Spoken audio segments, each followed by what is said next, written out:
Robin Hood turns butcher. Now after all these things had happened, and it became known to Robin Hood how the sheriff had tried 3 times to make him captive, he said to himself, "If I have the chance, I will make our worshipful sheriff pay right well for that which he hath done to me. Maybe I may bring him some time into Sherwood Forest, and have him to a right merry feast with us." For when Robin Hood caught a baron or a squire, or a fat abbot or a bishop, he brought them to the greenwood tree and feasted them before he lightened their purses. But in the meantime, Robin Hood and his band lived quietly in Sherwood Forest, without showing their faces abroad, for Robin knew that it would not be wise for him to be seen in the neighbourhood of Nottingham, those in authority being very wroth with him. But though they did not go abroad, they lived a merry life within the woodlands, spending the days in shooting at garlands hung upon a willow wand at the end of the glade, the leafy aisles ringing with merry jests and laughter, for whoever missed the garland was given a sound buffet, which, if delivered by Little John, never failed to topple over the unfortunate yeoman. Then they had bouts of wrestling and of cudgel play, so that every day they gained in skill and strength. Thus they dwelled for nearly a year, and in that time Robin Hood often turned over in his mind many means of making an even score with the sheriff. At last he began to fret at his confinement, so one day he took up his stout cudgel and set forth to seek adventure, strolling blithely along until he came to the edge of Sherwood. There, as he rambled along the sunlit road, he met a lusty young butcher, driving a fine mare and riding in a stout new cart, all hung about with meat. Merrily whistled the butcher as he jogged along, for he was going to market, and the day was fresh and sweet, making his heart blithe within him. "Good morrow to thee, jolly fellow," quoth Robin. "Thou seemest happy this merry morn." "Ay, that I am," quoth the jolly butcher, "and why should I not be so? Am I not hale in wind and limb? Have I not the bonniest lass in all of Nottinghamshire? And lastly, am I not to be married to her on Thursday next in sweet Locksley town?" "Ha!" said Robin, "comest thou from Locksley town? Well do I know that fair place for miles about, and well do I know each hedgerow and gentle pebbly stream, and even all the bright little fishes therein, for there I was born and bred. Now, where goest thou with thy meat, my fair friend?" "I go to the market at Nottingham town to sell my beef and my mutton," answered the butcher. "But who art thou that comest from Locksley town?" "A yeoman am I, and men do call me Robin Hood." "Now, by Our Lady's grace," cried the butcher, "well do I know thy name, and many a time have I heard thy deeds both sung and spoken of. But heaven forbid that thou shouldst take aught of me. An honest man am I, and have wronged neither man nor maid. So trouble me not, good master, as I have never troubled thee." "Nay, heaven forbid indeed," quoth Robin, "that I should take from such as thee, jolly fellow. Not so much as 1 farthing would I take from thee, for I love a fair Saxon face like thine right well, more especially when it cometh from Locksley town, and most especially when the man that owneth it is to marry a bonny lass on Thursday next. But come, tell me for what price thou wilt sell me all of thy meat and thy horse and cart." "At 4 marks do I value meat, cart, and mare," quoth the butcher, "but if I do not sell all my meat, I will not have 4 marks in value." Then Robin Hood plucked the purse from his girdle, and quoth he, "Here in this purse are 6 marks. Now I would fain be a butcher for the day, and sell my meat in Nottingham town. Wilt thou close a bargain with me, and take 6 marks for thine outfit?" "Now may the blessings of all the saints fall on thine honest head," cried the right butcher joyfully, as he leapt down from his cart, and took the purse that Robin held out to him. "Nay," quoth Robin, laughing loudly, "many do like me and wish me well, but few call me honest." Now get thee gone back to thy lass, and give her a sweet kiss from me." So saying, he donned the butcher's apron, and climbing onto the cart, he took the reins in his hand and drove off through the forest to Nottingham town. When he came to Nottingham, he entered that part of the market where butchers stood, and took up his inn, in the best place he could find. Next he opened his stall, and spread his meat upon the bench. Then, taking his cleaver and steel, and clattering them together, he trolled aloud in merry tones, "Now come ye lasses and eke ye dames, and buy your meat from me. For 3 pennyworths of meat I sell, for the charge of 1 penny. Lamb have I that hath fed upon naught but the dainty dame's pied, and the violet sweet and the daffodil that grow fair streams beside. And beef have I from the heathery worts, and mutton from dales all green, and veal as white as a maiden's brow, with its mother's milk, I ween. Then come ye lasses and eke ye dames, come buy your meat from me. For 3 pennyworths of meat I sell, for the charge of 1 penny." Thus he sang blithely, while all who stood near listened amazedly. Then, when he had finished, he clattered the steel and cleaver still more loudly, shouting lustily, "Now, who'll buy? Who'll buy? 4 fixed prices have I. 3 pennyworths of meat I sell to a fat friar or priest for 6pence, for I want not their custom. Stout aldermen I charge 3pence, for it doth not matter to me whether they buy or not. To buxom dames I sell 3 pennyworths of meat for 1 penny, for I like their custom well. But to the bonny lass that have a liking for a good tight butcher, I charge naught but 1 fair kiss, for I like her custom the best of all." Then all began to stare and wonder and crowd around, laughing, for never was such selling heard of in all Nottingham town. But when they came to buy, they found it as he had said, for he gave goodwife or dame as much meat for 1 penny as they could buy elsewhere for 3. And when a widow or a poor woman came to him, he gave her flesh for nothing. But when a merry lass came and gave him a kiss, he charged not 1 penny for his meat. And many such came to his stall, for his eyes were as blue as the skies of June, and he laughed merrily, giving to each full measure. Thus he sold his meat so fast that no butcher that stood near him could sell anything. Then they began to talk amongst themselves, and said, "This must be some thief who has stolen cart, horse, and meat." But others said, "Nay, when did ye ever see a thief who parted with his goods so freely and merrily? This must be some prodigal who hath sold his father's land, and would fain live merrily while the money lasts."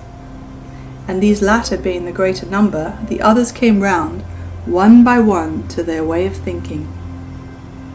Then some of the butchers came to him to make his acquaintance. "Come, brother," quoth one who was the head of them all, "we be all of one trade. So wilt thou go dine with us? For this day the sheriff hath asked the Butchers' Guild to feast with him at the guild hall. There will be stout fare and much to drink, and that thou likest, or I much mistake thee." "Now beshrew his heart," quoth jolly Robin, "that would deny a butcher. And moreover, I will go dine with you all, my sweet lads, and that as fast as I can hie." Whereupon, having sold all his meat, he closed his stall and went with them to the great guild hall. There the sheriff had already come in state, and with him many butchers. When Robin and those that were with him came in, all laughing at some merry jest he had been telling them, those that were near the sheriff whispered to him, "Yon is a right mad blade, for he hath sold more meat for 1 penny this day than we could sell for 3.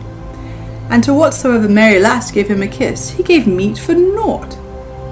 And others said, "He is some prodigal that has sold his land for silver and gold, and meaneth to spend all right merrily." Then the sheriff called Robin to him, not knowing him in his butcher's dress, and made him sit close to him on his right hand, for he loved a rich young prodigal, especially when he thought that he might lighten that prodigal's pockets into his own most worshipful purse. So he made much of Robin, and laughed and talked with him more than with any of the others. At last the dinner was ready to be served, and the sheriff bade Robin say grace. So Robin stood up and said, "Now, heaven bless us all, and eat good meat and good sack within this house, and may all butchers be and remain as honest men as I am." At this all laughed, the sheriff loudest of all, for he said to himself, "Surely this is indeed some prodigal, and perchance I may empty his purse of some of the money that the fool throweth about so freely." Though he spake aloud to Robin, saying, "Thou art a jolly young blade, and I love thee mightily." And he smote Robin upon the shoulder. Then Robin laughed loudly too. "Yes," quoth he, "I know thou dost love a jolly blade, for didst thou not have jolly Robin Hood at thy shooting match? And didst thou not gladly give him a bright golden arrow for his own?"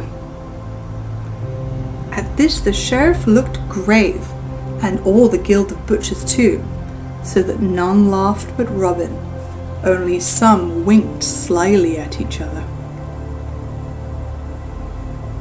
"Come, fill us some sack," cried Robin. "Let us ever be merry while we may, for man is but dust, and he hath but a span to live here till the worm getteth him. As our good gossip Swanthold saith, so let life be merry while it lasts, say I. Nay, never look down in the mouth, Sir Sheriff. Who knowest but that thou mayest catch Robin Hood yet, if thou drinkest less good sack and malmsey, and bringest down the fat about thy paunch, and the dust from out thy brain? Be merry, man." Then the sheriff laughed again, but not as though he liked the jest, while the butchers said one to another, "Before heaven, never have we seen such a mad rollicking blade. Mayhap, though, he will make the sheriff mad." "How now, brothers," cried Robin, "be merry. Nay, never count over your farthings, for by this and by that I will pay this shot myself, even though it cost 200 pounds.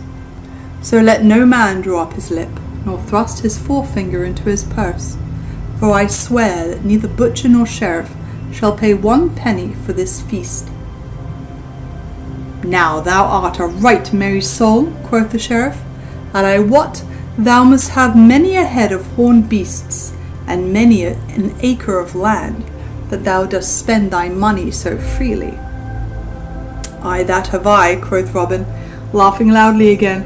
500 and more horned beasts have I, and my brothers, and none of them have we been able to sell, else I might not have turned butcher. As for my land, I have never asked my steward how many acres I have." At this the sheriff's eyes twinkled, and he chuckled to himself. "Nay, good youth," quoth he, "if thou canst not sell thy cattle, it may be I will find a man that will lift them from thy hands. Perhaps that man may be myself, for I love a merry youth, and would help such a one along the path of life. Now, how much dost thou want for thy horned cattle?" "Well," quoth Robin, "they are worth at least 500 pounds. "Nay," answered the sheriff slowly, as if he were thinking within himself, "well do I love thee, and fain would I help thee along. But 500 pounds in money is a good round sum. Besides, I have it not by me. Yet I will give you 300 pounds for them all, and that in good hard silver and gold." "Now, thou old miser," quoth Robin, "well thou knowest that so many horned cattle are worth 700 pounds and more, and even that is but small for them. And yet thou, with thy grey hairs and 1 foot in the grave, wouldst trade upon the folly of a wild youth?" At this the sheriff looked grimly at Robin. "Nay," quoth Robin, "look not on me as though thou hadst sour beer in thy mouth, man. I will take thine offer, for I and my brothers do need the money. We lead a merry life, and no one leads a merry life for a farthing, so I will close the bargain with thee. But mind that thou bringest a good 300 pounds with thee, for I trust not one that driveth so shrewd a bargain." "I will bring the money," said the sheriff. "But what is thy name, good youth?" "Men call me Robert of Locksley," quoth bold Robin. "Then, good Robert of Locksley," quoth the sheriff, "I will come this day to see thy horned beasts. But first my clerk shall draw up a paper, in which thou shalt be bound to the sale, for thou gettest not my money without I get thy beasts in return." Then Robin Hood laughed again. "So be it," he said, smiting his palm upon the sheriff's hand. "Truly, my brothers will be thankful to thee for thy money." Thus the bargain was closed, but many of the butchers talked among themselves of the sheriff, saying that it was but a scurvy trick to beguile a poor spendthrift youth in this way. The afternoon had come when the sheriff mounted his horse and joined Robin Hood, who stood outside the gateway of the paved court waiting for him, for he had sold his horse and cart to a trader for 2 marks. Then they set forth upon their way, the sheriff riding upon his horse, and Robin running beside him. Thus they left Nottingham town, and travelled forward along the dusty highway, laughing and jesting together as though they had been old friends. But all the time the sheriff said within himself, "Thy jest to me of Robin Hood shall cost thee dear, good fellow, even 400 pounds, thou fool," for he thought he would make at least that much by his bargain. So they journeyed onward till they came within the verge of Sherwood Forest, when presently the sheriff looked up and down, and to the right and to the left of him, and then grew quiet, and ceased his laughter.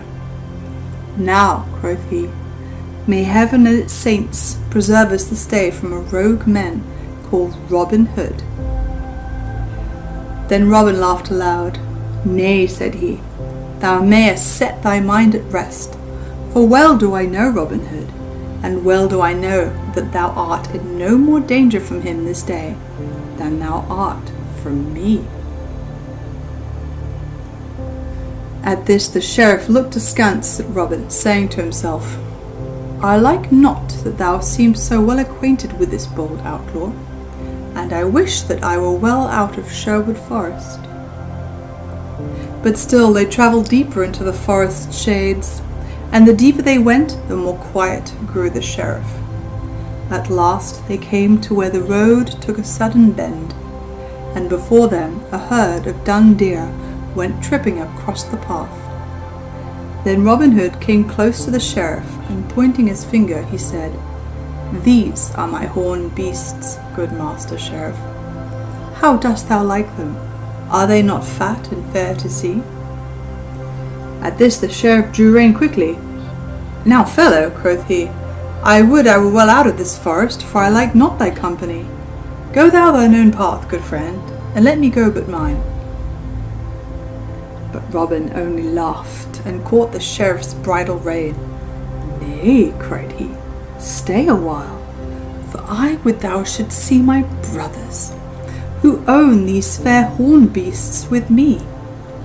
So saying, he clapped his bugle to his mouth, and winded 3 merry notes, and presently up the path came leaping 50 good stout yeomen, with Little John at their head. "What wouldst thou have, good master?" quoth Little John.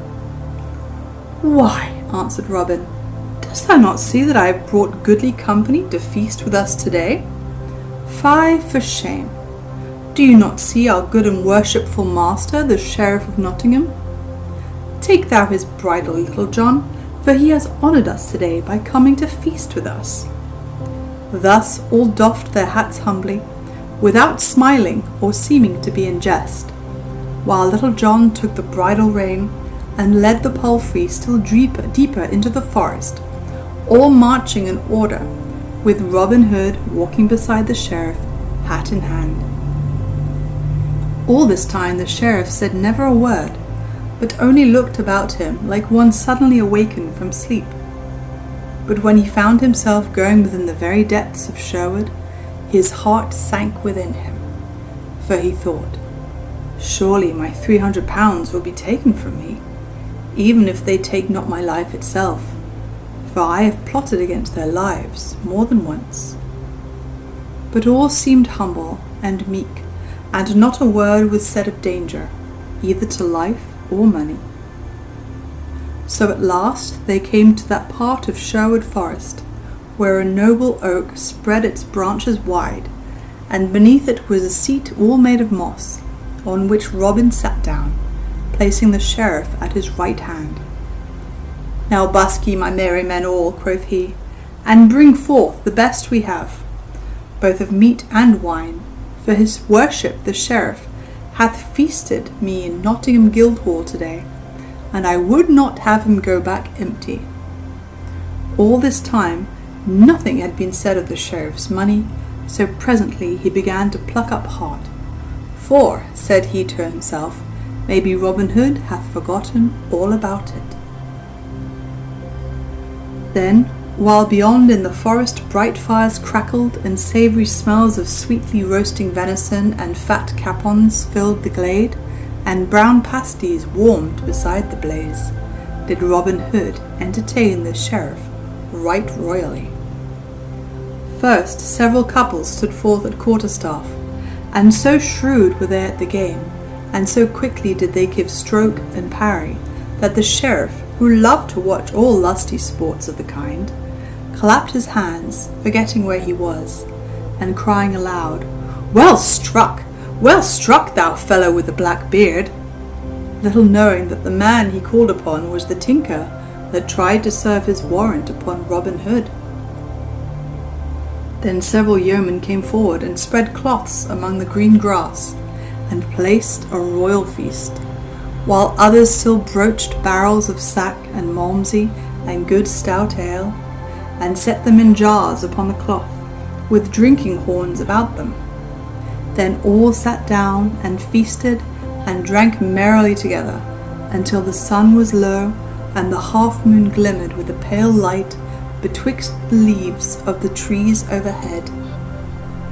Then the sheriff arose and said, I thank you all, good yeomen, for the merry entertainment ye have given me this day. Right courteously have ye used me, showing therein that ye have much respect for our glorious king, and his deputy in brave Nottinghamshire. But the shadows grow long, and I must away before darkness comes, lest I lose myself within the forest.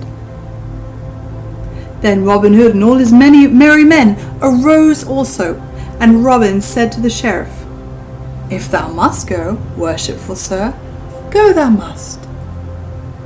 But thou hast forgotten one thing. Nay, I forgot naught, said the sheriff, yet all the same his heart sank within him. But I say, thou hast forgot something, quoth Robin. We keep a merry inn here in the greenwood, but whoever becometh our guest must pay his reckoning. Then the sheriff laughed, but the laugh was hollow. Well, jolly boys, quoth he, we have had a merry time together today, and even if ye had not asked me, I would have given you a score of pounds for the sweet entertainment I have had. Nay, quoth Robin seriously, it would ill beseem us to treat your worship so meanly. By my faith, Sir Sheriff, I would be ashamed to show my face if I did not reckon the king's deputy at £300. Is it not so, my merry men all? Then aye, cried all in a loud voice. 300 devils, roared the sheriff. Think ye that your beggarly feast was worth £3, let alone 300? Nay, quoth Robin gravely, speak not so roundly, your worship. I do love thee for the sweet feast thou hast given me this day in merry Nottingham town.